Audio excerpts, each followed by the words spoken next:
ये जो आरएसएस का परिवार है, बीजेपी, वीएचपी, दुर्गा वाहिनी वगैरह वगैरह, बजरंग दल, ये नहीं चाहते कि इस मुल्क में कोई सवाल, और ये हमें साफ जो अटैक है मीडिया के ऊपर उसमें दिखाई दे रहा है। अभी हाल ही में मुझे सुनने को मिला है कि एक और इंस्टीट्यूट जिसका नाम विज्ञान प्रसार है, जो department of science and technology जिसको फंड करता था, जिसकी जिम्मेदारी थी मुल्क में साइंस का प्रसार प्रचार कर, उसको बंद किया। तो ये किस तरफ मुल्क को ले जा रहे हैं हमें बिल्कुल साफ दिशा दिखा। अगले आने वाली नस्लों के जहनों को जकड़ने की पूरी कोशिश है, और इन्हें ये लगता है कि ये अगर जहन जकड़ लिए क्या परेशानी है साइंस। असल परेशानी ये है कि जब साइंस में आदमी सवाल पूछना शुरू करता है तो फिर सवाल पूछने की आदत सिर्फ साइंस तक नहीं रहती, तो सवाल पूछने की आदत फिर हर तरह के सवाल उठते हैं।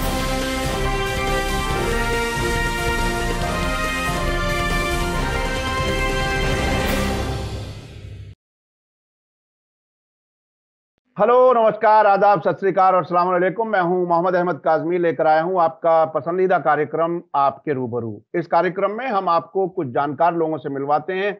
आज हमारी खुशनसीबी है कि पहली बार जनाब गौहर रजा साहब से हमारी बात हो रही है। वो जाने माने साइंसदान हैं। एक लंबे अरसे तक वो CSIR यानी council for scientific and industrial research के चीफ साइंटिस्ट रहे हैं और बड़े कामयाब फिल्म मेकर हैं।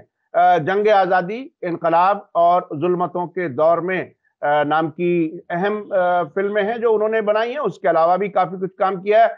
आप शायर भी हैं और सोशल एक्टिविस्ट भी हैं। आज हम जिस इशू पर हम बात करेंगे वो ये कि अभी हाल ही में अरविंद केजरीवाल ने नोटों पर गणेश और लक्ष्मी की तस्वीर की बहस शुरू की, और उसके बाद नए नए नाम आने लगे कि ये अगर फोटो होगी तो शायद मुल्क के हालात बेहतर होंगे, इकोनॉमी बेहतर हो जाएगी, वगैरह वगैरह। ये बिल्कुल ऐसा ही है जैसे एक जमाने में, कोरोना के जमाने में आपको थालियां बजवाने के लिए कहा गया था, और इसी तरह से मुसलसल इस किस्म की बातें हो रही हैं। इस पर बात करेंगे और इसके बाद गहराई से जानने की कोशिश करेंगे कि आखिर ये सरकार साइंस के मामले में क्यों बिल्कुल पीछे जा रही है, ये कि साइंटिफिक टेम्परामेंट, जो विज्ञान के जरिए सोचने का जो तरीका होता है लॉजिकल, उसको क्यों खत्म किया जा रहा है। गौहर रजा साहब, वेलकम है आपका। मीडिया स्टार वर्ल्ड को आपने वक्त दिया। आदाब काज़मी साहब, आपने मुझे बुलाया, इसके लिए बेहद शुक्रिया। पहली बार आ रहा हूँ तो बिल्कुल मुझे ऐसा लग रहा है कि अपनों के बीच में हूँ। बहुत बहुत शुक्रिया। आप ये बताइए कि ये क्या हुआ कि जब इकोनॉमी नोटबंदी से लेकर के और कोरोना से गुजरते गुजरते यहां पहुंच गई कि एयर इंडिया इतने पैसे का बेच दिया गया, जितने पैसे से कहीं ज्यादा की कीमत उसका हेडक्वार्टर मुंबई में है। इस हालत में मुल्क को बेचा भी जा रहा है। इस हालत में जब इकोनॉमी खराब हो चुकी, अब कुछ तस्वीरों के लगाने की बात हो रही है, उसको आप कैसे देख रहे हैं? बहुत लोगों के ऊपर लगातार ये इल्जाम लगाया गया है कि वो टुकड़े टुकड़े गेम का हिस्सा है, लेकिन मैं उन लोगों को जो इस मुल्क के टुकड़े टुकड़े करके बेच रहे हैं उनके टुकड़े टुकड़े गैंग कहता हूँ। बहरहाल उसके ऊपर हम अगर वक्त मिलेगा तो बाद में बात बिल्कुल बिल्कुल। अभी हम आते हैं साइंटिफिक टेम्पर के मामले के ऊपर।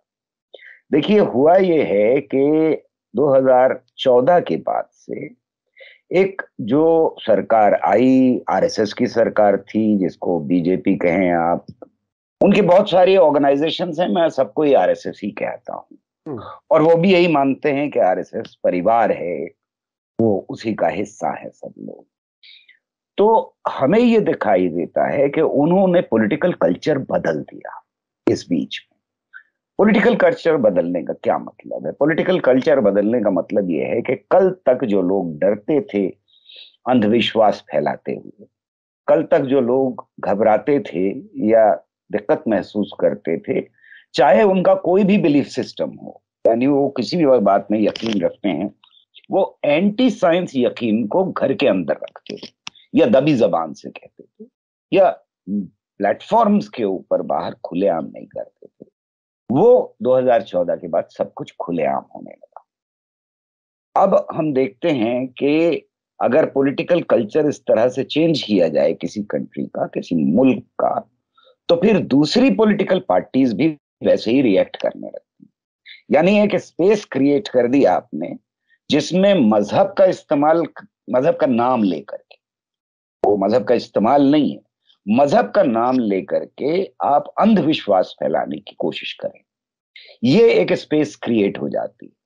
और जब ये स्पेस क्रिएट हो जाती है और ये भी लोगों को यकीन होने लगता है कि अगर हम इस स्पेस में खेल खेलेंगे, यानी फुटबॉल इसी चार दीवारी के अंदर रहनी है, तो फिर हमें इलेक्शन जीतने के लिए वही गेम का इस्तेमाल करना होगा जो दूसरा कर रहा है। और ये लगभग सारी पॉलिटिकल पार्टीज में हमें दिखाई दे रहा है। पहला इसका नतीजा क्या हुआ कि मुसलमानों के बारे में बात करना बंद कर दो, क्रिश्चियंस के बारे में बात करना बंद कर दो, सिखों के बारे में, माइनॉरिटीज के बारे में बात करना बंद कर दो। ये पहला था।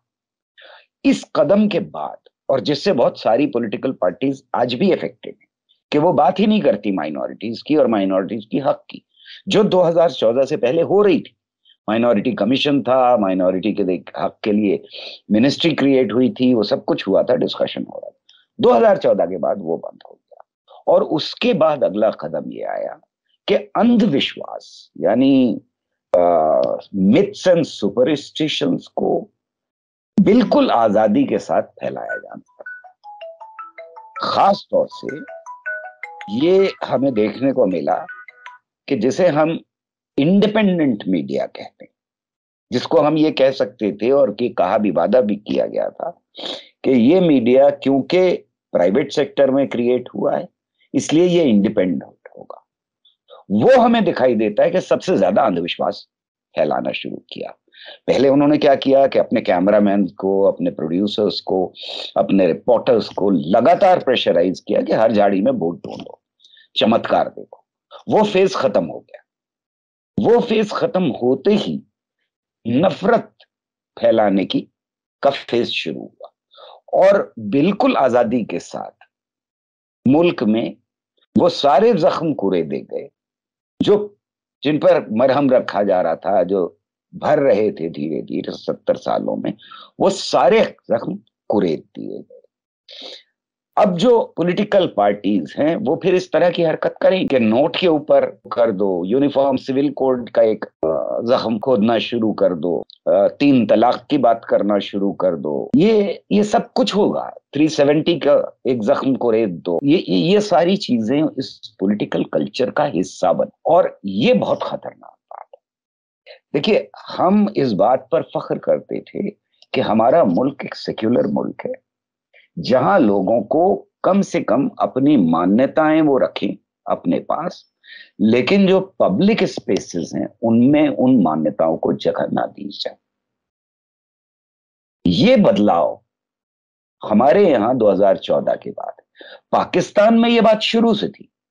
और हमने ये देखा कि जब पॉलिटिक्स को रिलीजन के साथ, सुपरस्टिशन के साथ, मिथ्स के साथ मिलाया जाता है, तब फिर जो पाकिस्तान में हुआ वो होता है, जो अफगानिस्तान में हुआ वो होता है, म्यांमार में जो हुआ वो होता है। क्योंकि अक्सर लोग ये कहेंगे कि भाई मुसलमानों के मुल्कों में होता है, तो फिर क्या हुआ है श्रीलंका में? वहां तो मुसलमान नहीं है अक्सरियत में, या ऐसी बड़ी भी तादाद नहीं कि उनकी वजह से हो रहा। म्यांमार में तो जिस धर्म को सबसे ज्यादा शांतिपूर्ण माना जाता है वहां हो रहा है, हमें दिखाई दे रहा है कि क्या हो रहा है। तो मेरा मानना यह है कि ये मुल्क के लिए बहुत खतरनाक है। ये सवाल सिर्फ नोट के ऊपर कोई धार्मिक चित्र लगाने का सवाल नहीं है, ये मुल्क की सालमियत का सवाल है, ये अंधविश्वास फैलाने का सवाल है, अगली नस्लों को गलत रास्ते पर डालने की कोशिश है। और उन्हें यह लग रहा है कि इस कोशिश से वो शायद कुछ 2-4 वोट ज्यादा मिल जाए। आपकी आपकी आपकी इस बात में थोड़ा सा मैं आगे बढ़ने से पहले, चूंकि एक लंबे अरसे से मीडिया में हूं, तो एक बार एक कैमरामैन ने बताया एक बड़े चैनल के कि साहब मुझे सुबह सुबह एडिटर का फोन आया और ये कहा कि गाजियाबाद के पास फला जगह एक मंदिर में चले जाओ और वो पुजारी को 200 रुपए देना और वो सांप को दूध पिलाते हुए मूर्ति के साथ दिखाएगा, वो विजुअल ले आओ बस। वो गया और उसी तरह से विजुअल ले आया, और फिर जिस तरह से उसको अंधविश्वास बढ़ाने के लिए इस्तेमाल किया गया पूरे दिन, और फिर सारे चैनल उसी तरफ भाग निकले। इसी तरह से बहुत से वाकयात हैं। और आपने जिस तरह से मजहब के नाम पर अंधविश्वास बढ़ाना, उसके बाद माइनॉरिटीज का नाम ना लो, उनके हकूक की बात ना करो, उसके बाद नफरत फैलाने का इंतजाम बहुत जोरदार अंदाज में, और ये हर किस्म के जख्म को कुरेदने की बात जो आपने बताई, ये बहुत ही अहम है। अब ये बताइए कि जो लोग देश को इसी को थोड़ा सा अगर आप पूरा करना चाहें तो कुछ और वाकयात, क्योंकि मुझे जो याद आ रहे हैं, एक तो महाभारत के जमाने में इंटरनेट की बात कही गई थी, गाय के गोबर से कोरोना ठीक हो जाएगा, और क्या क्या था। आप थोड़ा सा अपने तरीके से बताइए, साइंटिफिक तरीके से आप बताएंगे तो शायद ज्यादा बेहतर। मैं जरूर बताऊंगा, लेकिन जैसा आपने कहा वो बहुत इंटरेस्टिंग चीज है। एक मेरे साथ भी ऐसे ही वाकया हुआ था। जब बार बार साइंटिफिक चीजों के ऊपर ये मुल्लाओं को, पंडों को, इनको उनको बुला लेते थे, तो उनके साथ आपको बात करनी पड़ती थी वहां चैनल के ऊपर। और ये मैं एक बहुत बड़ी चैनल की बात कर रहा हूँ, जो अपने को सबसे बड़ी चैनल कहती रहती है लगातार। वो तीन चार हैं, सभी अपने को बड़ा कहते हैं, उनमें से एक चैनल है जो बड़ी चैनल। हाँ। उस चैनल में एक बार ऐसा हुआ कि मैंने कहा कि मैं नहीं आऊंगा अगर आपने किसी भी पंडित को या मुल्ला को या पादरी को बुलाया, क्योंकि ये साइंटिफिक मसला है, हम साइंस डिस्कस कर रहे हैं, हम उनसे बात नहीं करेंगे। तो उन्होंने वादा कर लिया कि ऐसा नहीं होगा। अब जब कमर्शियल ब्रेक आया, वो लंबा प्रोग्राम था, 4-5 घंटे का पूरा, क्योंकि उस दिन ग्रहण लग रहा था। तो ग्रहण के दौरान वो बीच में ब्रेक्स आ रहे थे। तो मैंने देखा कि एक पंडित जी हैं जो बेहद साइंटिफिक बात कर रहे हैं। वो मतलब हर एक चीज उनकी जबान पे थी जो हम कह रहे थे।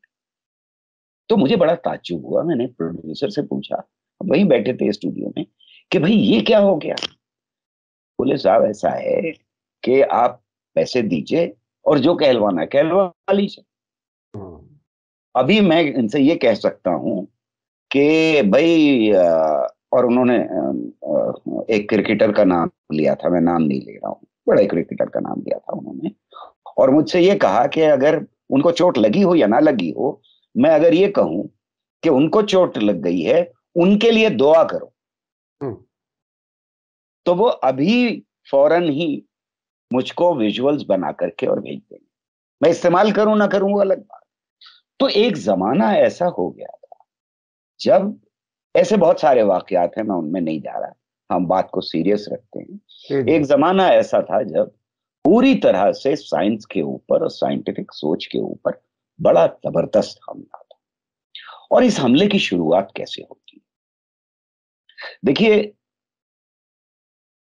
एक महीना भी नहीं गुजरा था नए प्राइम मिनिस्टर को आए हुए, और उन्होंने डॉक्टर्स की एक कॉन्फ्रेंस में ये कहा कि हमारे यहां पुराने जमाने में प्लास्टिक सर्जरी थी और गणेश जी उसका प्रमाण है। इस बार कई ऐसे वाकयात हुए जिनकी आप बात कर रहे थे अभी। ये सिलसिला जब शुरू हुआ तो हमें दिखाई देता है कि Sita ji test tube baby हो गई पहली।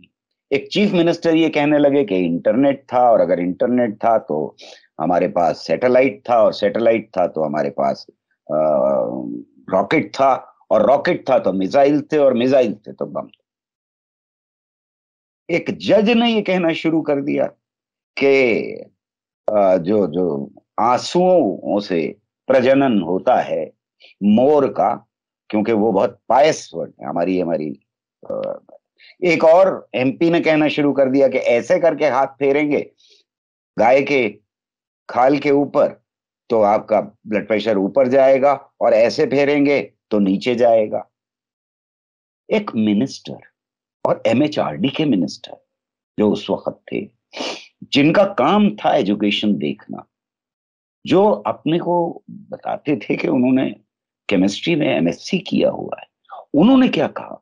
उन्होंने कहा कि मुझे डार्विनिज्म में इसलिए यकीन नहीं है कि ना तो मैंने और ना मेरे पूर्वजों ने बंदर को इंसान बनते हुए देखा। एक साहब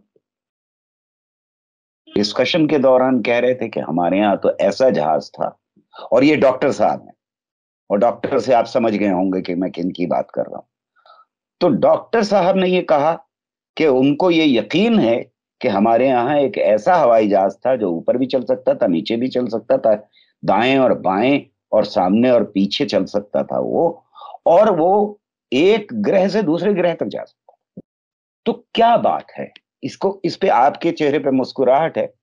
अक्सर जब मैं ये बात कहता हूं तो लोग मुस्कुराने लगते हैं, लेकिन मैं डर जाता हूं। मैं एज साइंटिस्ट की हैसियत से मेरे दिमाग में बहुत भयानक डर पैदा होता है। एक जमाना नेहरू का था जब वो साइंटिफिक टेम्पर की बात कर रहे थे, और नीचे तक समाज में साइंटिफिक टेम्पर हो रहा। हम सब, पूरा मुल्क साइंटिफिक टेम्पर की बात कर रहा था, और उसका नतीजा ये हुआ कि आज हमारे कॉन्स्टिट्यूशन में साइंटिफिक टेम्पर मौजूद है, उसका नाम मौजूद है, to spread scientific temper, spirit of inquiry and humanism is duty of every citizen of the country. तो एवरी सिटीजन का मतलब ये नहीं होता है कि एवरी सिटीजन में प्रधानमंत्री शामिल नहीं या प्रेसिडेंट शामिल नहीं है, और एवरी सिटीजन का ये भी मतलब होता है कि ये ड्यूटी चैनल्स की भी है, ये ड्यूटी हर स्कूल की भी है, ये ड्यूटी हर कॉलेज की भी है, और हर फैक्ट्री की भी है। जब हम ये कह रहे हैं कि every citizen, it's duty of every citizen, और कॉन्स्टिट्यूशन में लिख रहे हैं, तो सिर्फ मेरी और आपकी नहीं है, बल्कि हम सबकी है, चाहे वो कलेक्टिव हो और चाहे वो इनफरादी तौर के ऊपर हो। ये जो शुरुआत की हमारे प्रधानमंत्री ने, अगर कोई सड़क पे चलता आदमी कह रहा होता, अगर मैं भी कह रहा होता या आप कह रहे होते, तो शायद हम इस पे मुस्कुरा सकते थे, हंस सकते थे। पर आप देख रहे हैं कि नेहरू ने जब कमान संभाली तो उसका असर क्या हुआ। मुल्क हम साइंटिफिक टेम्पर की तरफ ले जा रहे थे। हम साइंटिफिक इंस्टीट्यूशंस बिल्ड कर रहे थे, आईआईटीज बिल्ड कर रहे थे, डीआरडीओ बिल्ड कर रहे थे, इसरो बिल्ड कर रहे थे, हम एटॉमिक एनर्जी बिल्ड कर रहे थे, हम सीएसआईआर बिल्ड। इसका क्या असर हुआ? इसका असर यह हुआ कि जो थोड़ा बहुत पैसा मिलता था साइंस एंड टेक्नोलॉजी को, जो लगभग हमारी जीडीपी का कहते हैं 8% है, कुछ लोगों का ये मानना है 5% के करीब, 0.5, 0.8, 0.5, इतना कम है जो रिसर्च के ऊपर खर्चा होता है। उसका एक हिस्सा कहां जाने लगा? Department of science and technology उसका एक हिस्सा 5 गव्वे पे रिसर्च में लगा रही। आईआईटी के ऊपर दबाव है कि वो प्रोजेक्ट्स लें और करें। सारे के सारे जितने भी इंस्टीट्यूशन हैं उन पे दबाव है कि वो संजीवनी बूटी ढूंढ के निकालें, वगैरह वगैरह। और ये सब कुछ हम पाकिस्तान में होते हुए देख चुके हैं।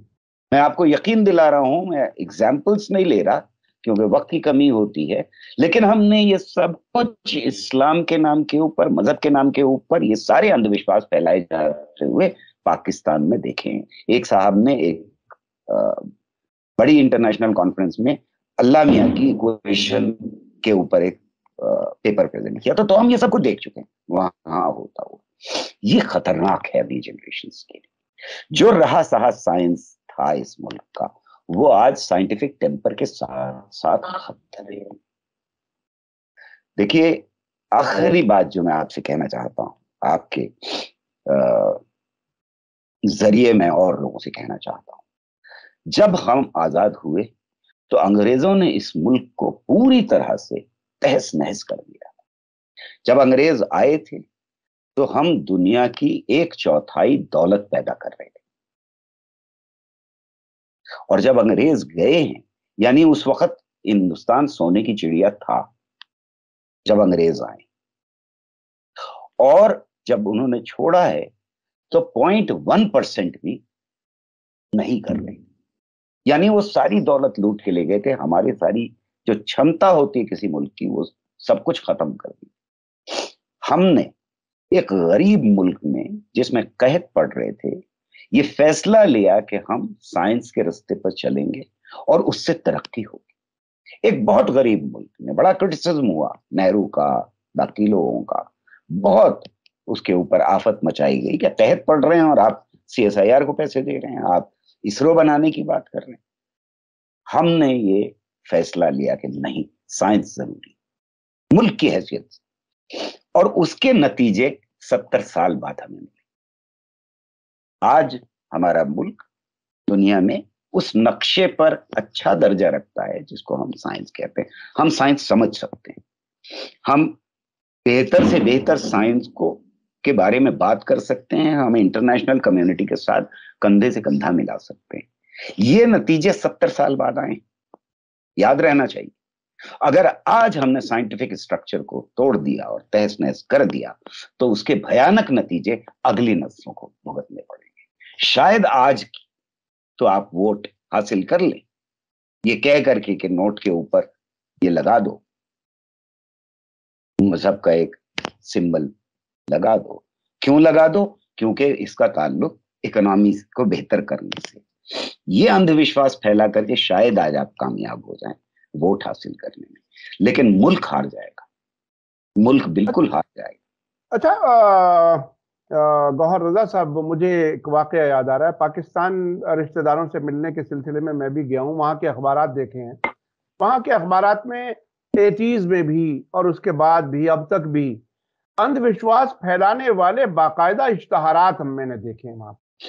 वो कोई मौलवी मुल्ला आपकी ये प्रॉब्लम हो तो ये हल कर देंगे, वो हल कर देंगे, ऐसा भारत में नहीं था उस वक्त, और अब कहीं कहीं भारत के अखबारों में नजर आने लगा है।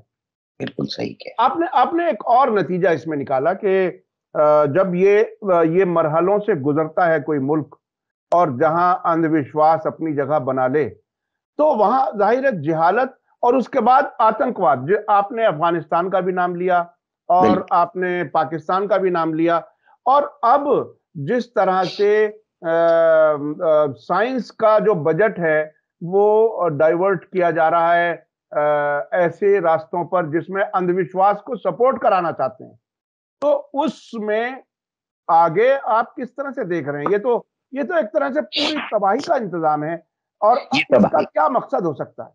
ये तबाही का बिल्कुल इंतजाम है। और मैं फिर से ये बताना चाहता हूं बहुत जिम्मेदारी के साथ कि CSIR में 2 इंस्टीट्यूशंस थे, एक निस्टेड्स और एक निस्केयर, जिनकी ये जिम्मेदारी थी कि वो साइंटिफिक इंफॉर्मेशन और साइंस पॉलिसी के ऊपर रिसर्च करते रहें और इस रिसर्च को जो बाहर हो रही है उसको लोगों तक पहुंचाते रहें। ये दोनों काम था, यानी रिसर्च करना और डिसेमिनेशन दोनों करना। इन दोनों इंस्टीट्यूट से मेरा ताल्लुक था। इन्हें मर्ज करके ऑलमोस्ट खत्म कर दिया गया। नया इंस्टीट्यूट बना, वहां पर रिक्रूटमेंट्स नहीं हुए, तो ये धीरे धीरे मर रहे, यानी नाम तो खत्म हो ही गया लेकिन वो मर भी रहे।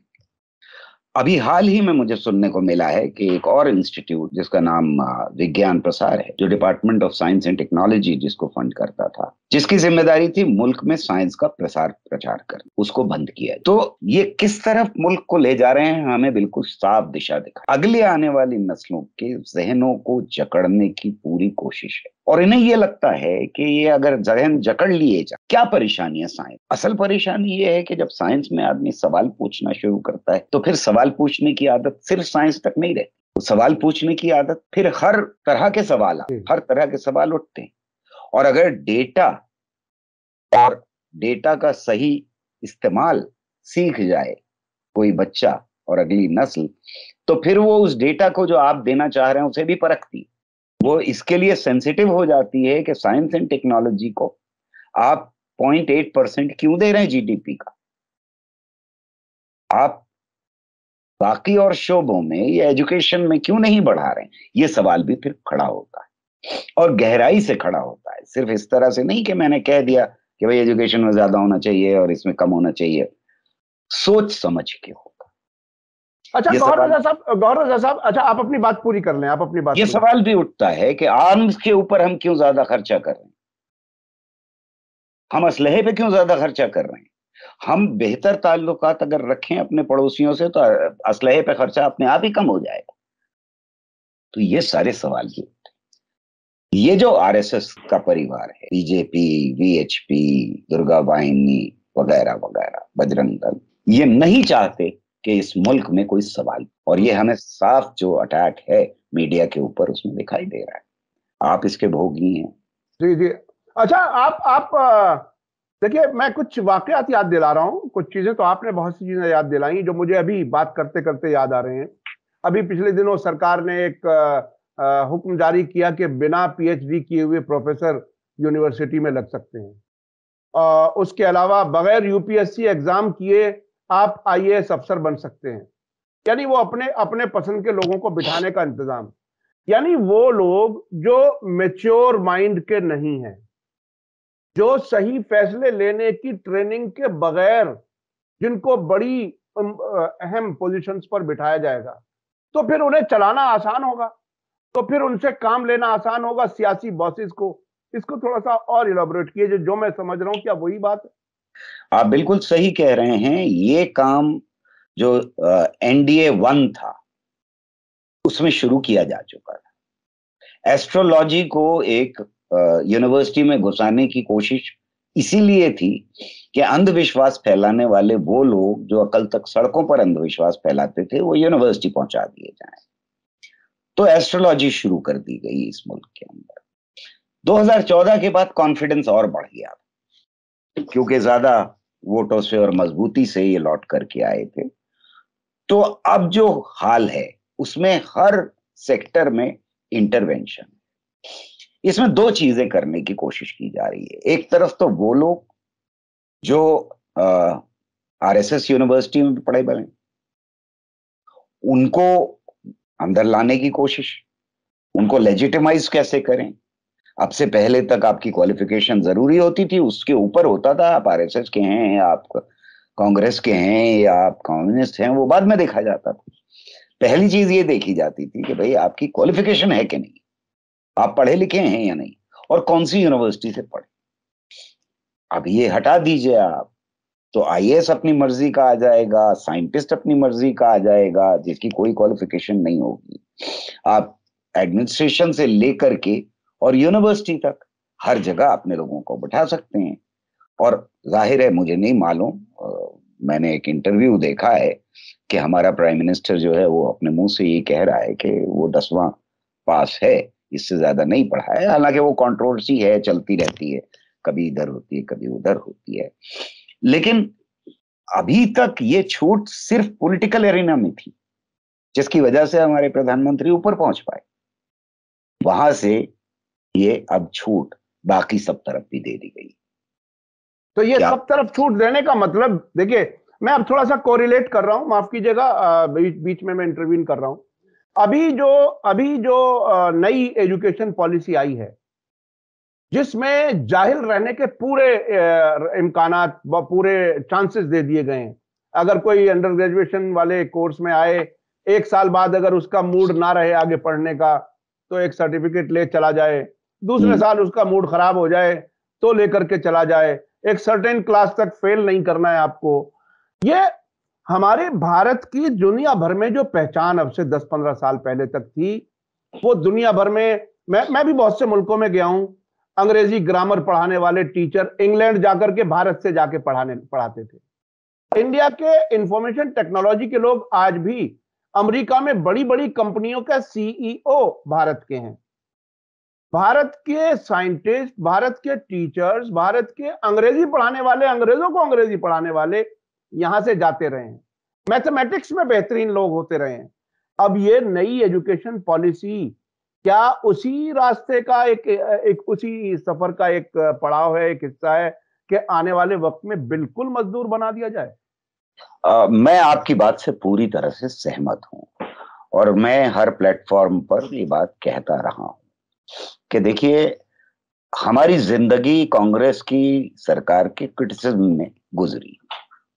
आजादी के बाद जाहिर है कि हमें मालूम था कि हमारी जो एजुकेशन सिस्टम है उसमें बहुत सारी कमजोरियां, लेकिन इसके बावजूद जो आज दुनिया में साख है, और आपने बहुत सारे मुल्क देखे हैं, मैं भी बहुत सारे मुल्कों में दुनिया के हर हिस्से में लगभग गया हूं, वहां हिंदुस्तानियों को खास तौर से पाकिस्तानियों के मुकाबले में बहुत इज्जत की नजर से देखा जाता था। मेहनती होते हैं, पढ़े लिखे होते हैं, हाथ से काम करने में थोड़ा सा कमी होती है, वो बाहर जाके जैसे ही हाथ से काम करना शुरू करते हैं बेहतरीन साइंटिस्ट बन जाते हैं। ये हमारी इमेज थी। मतलब ये भी हुआ है कि सिर्फ हिंदुस्तानी होने की वजह से मुझे स्टैंडिंग ओवेशन मिला हो फ्रांस में, क्योंकि मैं बस हिंदुस्तानी था और कीनोट एड्रेस था मेरा, मुझे और कोई वजह नहीं दिखाई दी इसकी। ये थी हमारी साख। ये उसी एजुकेशन सिस्टम से साख बनी थी जिसको हम कहते हैं कि वो बहुत खराब था, उसमें बड़ी परेशानियां थी, उसको बेहतर होना चाहिए था। गवर्नमेंट कॉलेज से निकले हुए लोगों ने ये साख बनाई, गवर्नमेंट स्कूल से निकले हुए लोगों ने साख बनाई है, गवर्नमेंट यूनिवर्सिटी से निकले हुए लोगों ने साख बनाई। चंद्रशेखर, जिनको नोबेल प्राइज मिला था, वो किसी प्राइवेट स्कूल में नहीं पढ़े थे, वो आज की न्यू एजुकेशन पॉलिसी से निकले हुए नहीं थे। आप किसी भी बड़े साइंटिस्ट का नाम ले लीजिए, किसी ऐसे का नाम ले लीजिए जिसने जिसको नोबेल प्राइज या दुनिया के और प्राइजेस मिले हो, एक भी नहीं। मैंने लगभग 100 साइंटिस्ट को इंटरव्यू किया था राज्यसभा चैनल के लिए। उसमें एक साइंटिस्ट जो बड़े ओहदे पर थे वो ऐसे थे कि वो प्राइवेट स्कूल से निकले हुए थे, एक, लगभग 111 में से एक। बाकी सारे टॉप लेवल के scientist government school, government college, क्योंकि मैं उसमें उनसे पूछता था कि आपके जिंदगी के क्या हालात रहे। तो ये साख, ये जो डेवलपमेंट है जिसकी हम आज बात करते हैं, वो उसी एजुकेशन पॉलिसी की देन। बजाय उसको बेहतर बनाने की, इस एजुकेशन पॉलिसी ने सब कुछ खत्म करने की रास्ते पर हमारे इंस्टीट्यूशंस को डाल दिया है। दूसरी बात जो आपने कही, उसमें एक अहम चीज समझने की जरूरत है जिस पर बात हो रही, ऐसा नहीं है कि लोग बात नहीं कर रहे हैं, वो ये है कि जब तक आप गवर्नमेंट इंस्टीट्यूशन की तबाही ना बचा दें तब तक प्राइवेट इंस्टीट्यूशंस के लिए मार्केट क्रिएट नहीं होगा। कोई बेहद बेवकूफ आदमी होगा जो जेएनयू में एडमिशन ना लेकर के किसी बड़ी प्राइवेट यूनिवर्सिटी में एडमिशन ले। मैं उसी पर आने वाला था, मैं उसी पर आने वाला था, में ना ले। मैं उसी पर आने वाला था। मेरा भी ग्रेजुएशन तकरीबन 79 से 82 के बीच में दिल्ली यूनिवर्सिटी से है। और अब जिस तरह से यूनिवर्सिटियों के, कॉलेजेस की सीटों की में कोई एक्सपेंशन नहीं, और यूनिवर्सिटी में एडमिशन लेना तकरीबन एक सपना हो गया, बहुत ही नामुमकिन सा, जिसमें 100% से ऊपर भी अगर कोई मांग सके तो उसे भी मांगने को वो तैयार बैठे हैं। इसमें जो प्राइवेट इंस्टीट्यूशंस आए हैं वो देखने में तो बहुत बड़े 5 स्टार नजर आते हैं, लेकिन उनके जो पढ़ाने वाले हैं, जिसे आज के जमाने में फैकल्टी कहा जाने लगा नई अमेरिकन अंग्रेजी में, उनका हाल यह है जैसे छोटे शहर के 5-7 ये हों, जिसे कहते हैं छोटे मोटे अस्पताल प्राइवेट, जिन्हें नर्सिंग होम कहा जाता है। एक 5-7 डॉक्टरों के नाम सबके बोर्ड पर नजर आते हैं, जब कभी मरीज आएगा बुला लेंगे फोन करके। तकरीबन ऐसी हालत के टीचर्स, अब तो उन्हें एडहॉक भी कहना मुश्किल है, अब तो वो बिल्कुल डेली वेजर हो गए, और बल्कि 1-1 घंटे का पैसा उन्हें मिलता है, जहां कोई कनेक्टिविटी, कोई कनेक्शन नहीं होता इमोशंस का टीचर के और पढ़ने वाले के दरमियान। तो वो भी एक उसी तरह का हिस्सा है। मैं थोड़ा सा उसी को और समझना चाह रहा था। आप बिल्कुल सही कह रहे हैं। ये मैं इसलिए कह रहा हूं कि अगर मान लीजिए जो आप कह रहे हैं वो सारे गलत इल्जाम है, हालांकि ये सब कुछ सही है लोगों की नजरों के सामने, लेकिन अशोका यूनिवर्सिटी और शिव नादर यूनिवर्सिटी और बाकी यूनिवर्सिटीज जो हैं, हम मान लेते हैं कि वो भी उतनी अच्छी हैं जितनी दिल्ली यूनिवर्सिटी, वो भी उतनी अच्छी है जितनी जेएनयू।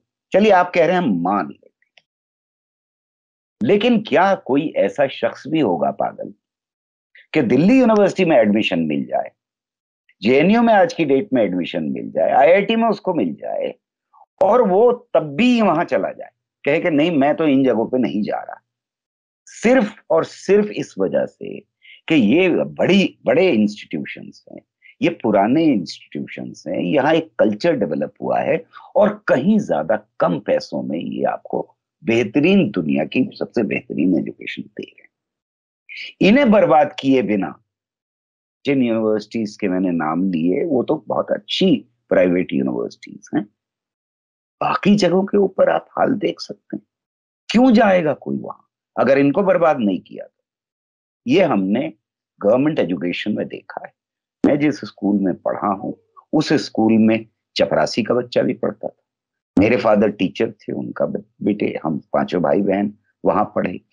उसी में ही प्रिंसिपल का बेटा पढ़ता था, उसी में ही वाइस चांसलर का बेटा पढ़ता था। वहां पर बड़ी फैक्ट्री थी एक, रोज लॉक फैक्ट्री, उसके बेटे भी वहीं पढ़ने आते थे। और डीएम जब तबादला होके आता था तो भी डीएम का बेटा भी वहीं पढ़ता था, बेटा बेटी वहां पर। तो फिर क्या मजाल थी कि टीचर्स ना पढ़ाएं, और जब वो पढ़ा रहे हैं तो फिर माली के बेटे को भी वो वही पढ़ाएंगे ना जो डीएम के बेटे को पढ़ा रहे हैं। वो पूरा स्ट्रक्चर खत्म कर दिया उन लोगों ने। और मैं उस मिडिल क्लास की बात कर रहा हूं जिसने सबसे ज्यादा फायदा उठाया, जिसने सीढ़ियां चढ़ी, पैसे कमाए, क्योंकि उनको ये एजुकेशन मिली थी, उस स्कूल में एजुकेशन, और उस स्कूल की तबाही मचाई। वो बाहर निकले और उन्होंने कहा अब मेरी जेब में पैसे हैं, अब मैं अपने नालायक बेटे को भी वहां भी। ये बहुत ही देखिए सोशल मीडिया पर बहुत ज्यादा लंबी बात नहीं हो सकती, हम अब इस इशू पर कुछ आगे भी हम बात करेंगे आपसे जरूर। आज आज सम अप करने के लिए, कंक्लूड करने के लिए आप ये बताइए कि इस बढ़ती हुई मुसीबत और इल्म से जिहालत की तरफ बढ़ता हुआ जो ये सफर है मुल्क का, इसे कहीं कोई रोका जा सकता है क्या? आवाम क्या कुछ कर सकती है? 2-3 मिनट में आप कुछ अगर बता सकें। वो चाहते हैं रोशनी के सब चिराग गुल करें, वो चाहते हैं जिंदगी हो जुल्मतों की कैद में, वो चाहते हैं सब चलें देहालतों के दौर। लेकिन इसका जो आखिरी वन है वो ये है कि ये कौन लोग हैं चिराग नौ लिए, हर एक महल की ओट में, हर एक गली के मोड़ पर ऐसे लोग इस मुल्क में मौजूद हैं जो पाकिस्तान में कभी पनप ही नहीं पाए। ये एक बड़ा फर्क है हिंदुस्तान और पाकिस्तान में। आज हर कम्युनिटी के अंदर, हर कास्ट के अंदर, हर एक रीजन में, हर एक बोली बोलने वाले की एक बड़ी तादाद है जो रोशनी का चिराग लिए हुए हाथ में है, और वो रोशनी का चिराग नहीं छोड़ेगी। ज्यादा देर तक ये नहीं चल पाएगा जो कुछ ये कर रहे हैं। 10 साल मेरी जिंदगी के लिए हो सकता है कि मैं जिंदा भी ना रहूं अगले, लेकिन मुल्क की जिंदगी के लिए ये छोटा वक्फा होगा। मैं नहीं समझता कि हिंदुस्तान में ये चल सकता है, भारत में ये नहीं चल सकता ज्यादा। ये बहुत बड़ी बात है और आप पर उम्मीद है कि बचेगा, भारत बचेगा और इल्म के साथ बचेगा और इल्म आगे फैलाएगा और बढ़ेगा आगे।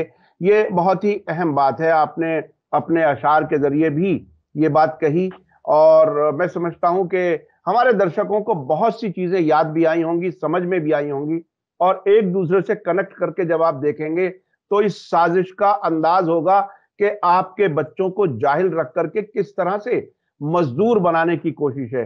एक जमाने में जब हम पढ़ते थे यह कहा जाता था कि अगर बच्चा मेहनती है तो जुग्गी का बच्चा भी आकर के यूपीएससी पास करके और आईएएस बन सकेगा। लेकिन अब ऐसे हालात बज़ाहिर नजर नहीं आते क्योंकि वालिदैन के पास अगर उतना पैसा ना हो जितना पैसा खर्च कराने की कोशिश की जाती है तो वो बच्चा कैसे कामयाब हो पाएगा, कैसे आगे बढ़ पाएगा। हमें उम्मीद है कि मुल्क के लोग इस पर संजीदगी से गौर करेंगे और फिर कोई महाभारत के जमाने में इंटरनेट होने की बात और गाय के गोबर से ठीक होने की बात। और कमाल यह है कि एक मुझे छोटा सा वाकया याद आ गया, हमारे एक दोस्त जर्नलिस्ट ने बताया कि गाय के पेशाब को पीने को पब्लिसाइज करना था एक प्रेस कॉन्फ्रेंस में, जो पी करके दिखाना चाह रहे थे, उन्होंने पैक एप्पल जूस जो एपी आता है, वो तकरीबन पेशाब के कलर का होता है, वो रख करके और लोगों को वीडियो बनाए दिखा करके कि जैसे वो पेशाब पी रहे हैं।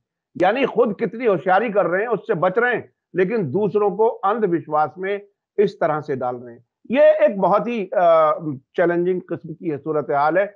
इससे बहरहाल बाहर निकलने की हम उम्मीद कर सकते हैं। बहुत बहुत शुक्रिया गौहर रजा साहब, आपने हमें वक्त दिया। इसी के साथ मुझे दीजिए इजाजत। धन्यवाद, शुक्रिया। जय भारत, जय हिंद। मीडिया स्टार वर्ल्ड के और वीडियो देखने के लिए हमारे चैनल को सब्सक्राइब करें और सीधे नोटिफिकेशन पाने के लिए बेल आइकन दबाएं।